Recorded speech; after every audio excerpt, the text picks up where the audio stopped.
श्रीराम जय जय राम. समर्थ रामदास स्वामींचं स्फुटक काव्य हरे राम हा मंत्र सोपा जपा रे. भाग 21. श्लोक आहेत 44 ते 46. श्लोक 44. नको सोंग छंदे करू ढोंग काही, नको शिष्य शाखा मठी सुख नाही. महंती मुळे नाश होतो तपारे, हरे राम हा मंत्र सोपा जपारे. तू सोंग छंद जोपासून काहीतरी ढोंगीपणा करू नकोस, शिष्य शाखा वाढवू नकोस, मठामध्ये गुरुपद भूषवण्यात खरं सुख नाही. महंती मांडली की तपाचा नाश होतो. त्यापेक्षा हरे राम या सोप्या राम मंत्राचा जप तू का करत नाहीस? समर्थ या श्लोकात ढोंगीपणाच्या प्रवृत्तीवर प्रहार करत आहेत. मनुष्याला एकंदरीतच, मग तो संसारिक असो नाहीतर संन्यासी असो, आपण जसे नाही तसे आहोत असं दाखवण्याची सवय असते आणि यालाच ढोंगीपणा म्हणतात. सांसारिक लोकांची गोष्ट तर राहू देच, पण जो सर्वसंग परित्याग करून ईश्वर प्राप्तीसाठी जीवन व्यतीत करण्यासाठी प्रयत्न करत आहे त्याने पण ढोंगीपणाच्या आहारी जावं. वृद्धी, सिद्धी, प्रसिद्धी वगैरे नाना रूपाने माया मनुष्याला भुलवत असते. सांसारिक मनुष्याला ती धनसंपत्तीचा आमिष दाखवून भुलवत असते, तर संन्याशाला ती सिद्धी व प्रसिद्धी यांचे आमिष दाखवून भुलवत असते. म्हणून समर्थ अशा शिष्याला सूचना देतात की तू उगाच सोंगढोंग करू नकोस, शिष्य शाखा वाढवण्यात भूषण मानू नकोस. गुरुपणा मिरवण्यामध्ये काही खरं सुख नाही, कारण शिष्य जर गुरुबाजीमध्ये बुडून जाईल तर तप कधी करणार आणि ईश्वर प्राप्ती कधी होणार? म्हणून महंती मांडायचा हव्यास ठेवू नकोस. वास्तविक समर्थाने संपूर्ण भारतभर कितीतरी मठांची उभारणी केली. आपला शिष्य संभारही खूप वाढवला. सुमारे 1100 मठ उभारले व त्या मठांवर त्याने मठाधिपती नेमले. सर्व मठाधिपतींना त्यांच्या कार्याची आखणी करून दिली. दासबोधात त्यांनी महंतांना कसं वागावं याचा अनेक ठिकाणी उपदेश केला आहे. तेच समर्थ या श्लोकात सांगत आहेत की तू शिष्य शाखा वाढवू नकोस आणि मठ उभारू नकोस, त्यामध्ये खरे सुख नाही. एका दृष्टीने हा महंतांनाही केलेला उपदेश आहे. महंती चालवण्यात शिष्यांनी सुख मानू नये. मठांचा उद्देश जो रामनामाचा प्रसार, तो उद्देश डोळ्याआड होता कामा नये. ब्रह्मांड भेदून हरिकथा पल्ल्याड न्यायची हे विसरून उपयोगी नाही. हा मूळ उद्देशच हरवला तर मग नुसती महंतीच शिल्लक राहील. मनुष्य आपलाच मोठेपणा मिरवत राहील. मग ज्या करता संसाराचा त्याग केला तो संसारही नाही व महंती मिरवण्यात आयुष्य वेचल्यामुळे भगवंतही नाही, अशी स्थिती होऊन जाईल. तेव्हा अशी ढोंगे करून आयुष्य सार्थकी लागणार नाही. अशी ढोंगे करणारी माणसे समाजात सर्व काळी असतात. म्हणून कबीर, तुकाराम काय किंवा समर्थ काय, त्यांना आपल्या वाङ्मयामधून या ढोंगीपणावर कोरडे ओढावे लागतात. कबीर सांगतात, कलिका स्वामी लोभिया पीतल धरी बटाई, राज दुवारा येऊ फिरे जू हरी हाई गाई. कबीर सांगतात की या जगातले स्वामी म्हणून घेणारे लोक सर्व लोभी आहेत.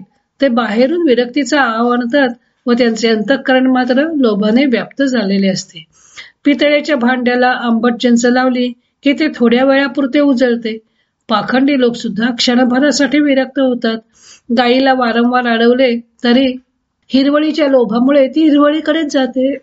तसेच स्वामी लोक सुद्धा लोभासक्त होऊन धनवानांच्या दारात जातात. हे कलियुगातील स्वामी म्हणून घेणारे लोक अतिशय ढोंगी आहेत. ते वरवर कितीही विरक्तीचा आव आणत असले तरी त्यांचे अंतःकरण मात्र विषयोपभोगावर स्थिर झालेले असते. तेव्हा मुख्यतः मनाने विरक्त होणे आवश्यक असते. तनको जोगी सब करे, मनको बिरला कोई, सब विधी सहजे पाइये, जे मन जोगी होई. योगी माणसासारखी भगवी वस्त्रे धारण करून शरीर योग्यासारखे तर सर्वांनाच बनवता येते. जर मन योगी बनले तर त्यामुळे सर्व प्रकारच्या साधनाने ब्रह्माची प्राप्ती होते. बैराग्याची वस्त्रे घालून वरून जरी मनुष्य बैरागी दिसला तरी ते ढोंगच असते. वैराग्य मनात उतरले पाहिजे. मन जर योगी बनले तर परमात्मा सहजच प्राप्त होऊ शकतो. श्लोक 45 व 46. श्लोक 45.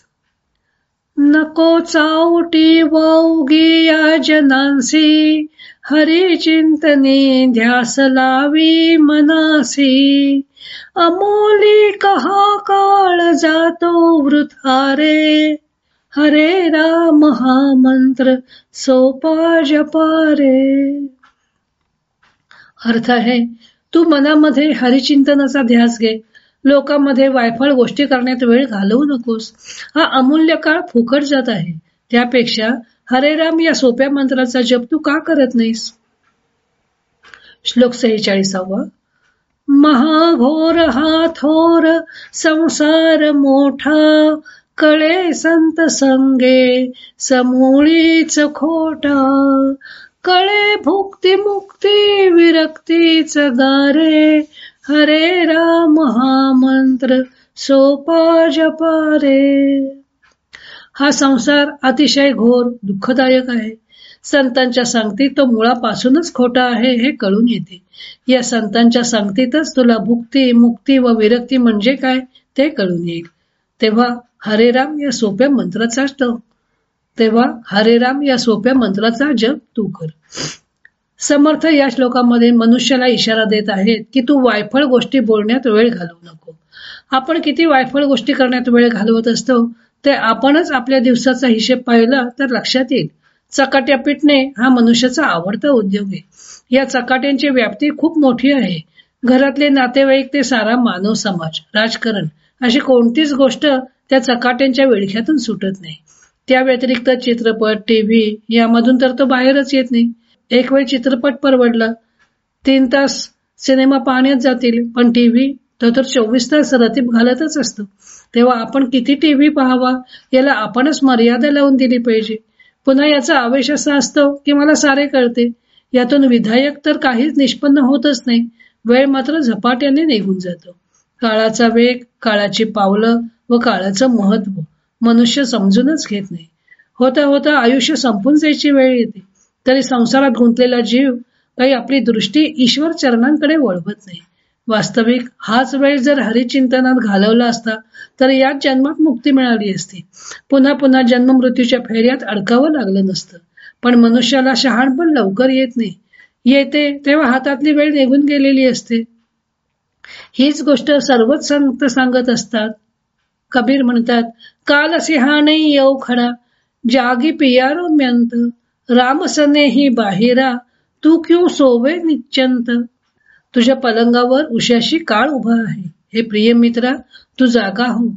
अरे रामाच्या भक्तीपासून दूर राहणाऱ्या भल्या माणसा, तू निश्चिंत होऊन का बरं झोपला आहेस? त्याचं मराठी रूपांतर बघूया.